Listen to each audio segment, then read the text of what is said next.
o que aconteceu aqui no Brasil? Primeiro, no primeiríssimo momento, houve uma ameaça de fuga de capitais. Mas logo esse dinheiro começou a voltar para o Brasil, em massa, diante da queda do dólar e diante das altas taxas de juros pagas pela dívida interna brasileira. Houve uma certa dificuldade de rolar a dívida. O que é rolar? Emitir novos títulos para pagar a dívida com novos títulos. O Brasil chegou a ter que oferecer 15% de juros, 15 não, 18,56% de juros em outubro de 2008 para rolar a dívida, enquanto a Selic estava em 13%.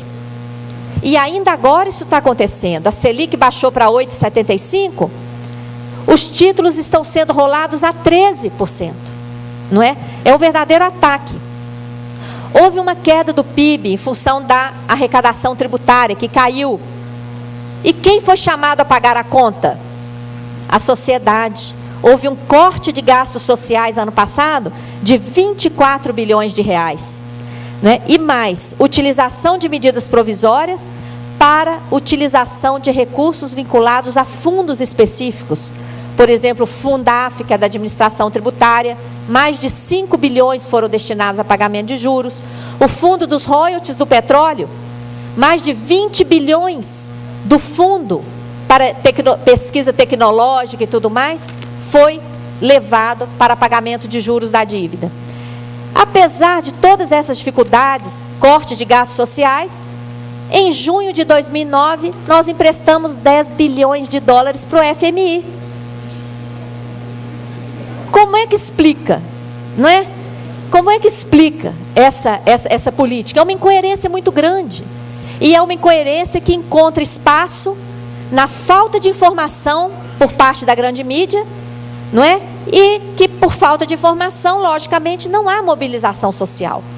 Por isso esse fórum aqui é tão importante para levar essas informações e atrelar esses problemas econômicos às nossas lutas políticas cidadãs. Pode passar a tela, por favor. Aí são outras fontes de recursos que, por lei, elas são gravadas para pagar dívida. Ou seja, todo o lucro das estatais, por lei, é destinado a pagar juros e amortizações da dívida. Todo o lucro do Banco Central, quando dá lucro, né, vai para pagar a dívida. Toda a dívida que é paga pelos estados e municípios à União, por lei, obrigatoriamente tem que ir para pagar a dívida. Toda emissão de novos títulos é para pagar dívida. Toda a receita das privatizações para pagar dívida. E mais a desvinculação dos fundos por meio das medidas provisórias 435 e 450. Então, esse é o privilégio que a dívida conta hoje, com recursos orçamentários e com recursos gravados por lei, para garantir o pagamento, não é? Pode passar, por favor. É exatamente isso, né? A dívida está servindo como ferramenta de transferência de recursos públicos para o setor financeiro privado, não é? Que com seus mecanismos exige, arranca cada vez mais recursos, como agora, exigindo taxas de juros muito elevadas.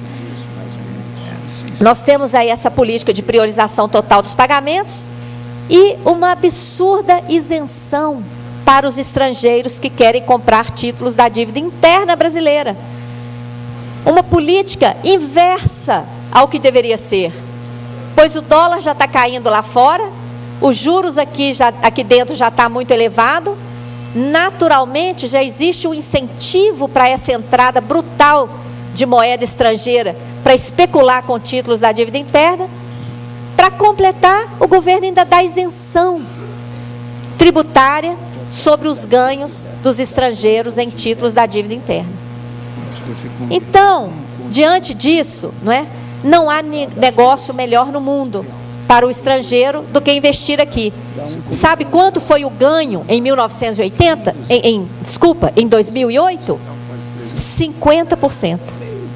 Se você computar o que ele ganhou ao ficar livre de um dólar que estava em queda, com o que ele ganhou com as taxas de juros em cima disso, Quem entrou aqui com $1 bilhão em janeiro de 2008, saiu com $1,5 bilhão. Tá? Não tem. Então, nós estamos passando por um ataque especulativo que está levando as nossas riquezas e que está impedindo o nosso desenvolvimento, impedindo o atendimento dos nossos pleitos. Né? Pode passar, por favor. Diante desse quadro, nós conseguimos, a partir de muita mobilização social, das entidades que apoiam a Auditoria Cidadã da Dívida, nós conseguimos instalar aqui na Câmara a CPI da dívida.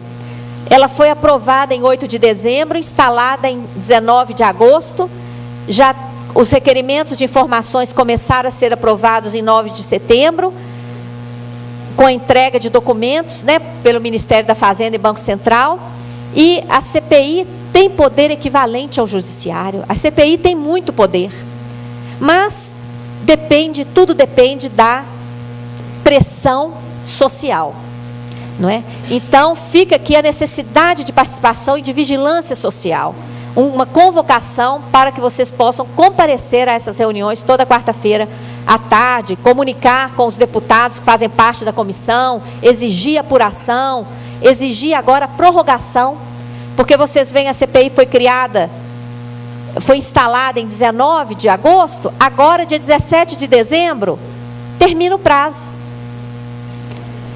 O que dá para apurar de 40 anos de processo de endividamento em 4 meses? Sendo que as informações só começaram a chegar no final de setembro. Não dá para apurar quase nada, então é fundamental que ela seja prorrogada. Não é? Essa é uma demanda que pode partir desse fórum aqui. Pode passar, por favor.